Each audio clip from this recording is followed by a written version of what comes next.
Mean से हजूर सल्लल्लाहु अलैहि वसल्लम ने पूछा, ये कौन लोग हैं और इनके सर क्यों कुचले जा रहे हैं?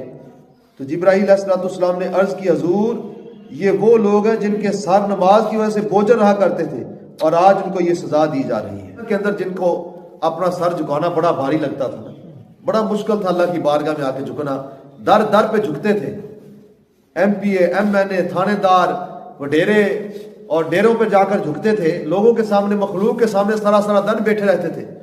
यहाँ पता लग जाए ना फलां जगह दवाई फ्री मिलती है तो पूरा दिन वहां जाकर लाइन में लगे रहेंगे, 150 250 की दवाई के लिए लाइन में लगे रहेंगे, आटे के लिए पूरा पूरा दिन धक्के खा लेंगे। लेकिन वो एक सजदा जिसे तू गिरा समझता है, ये देता है आदमी को 1000 सजदों से निजात, इधर नहीं आएंगे।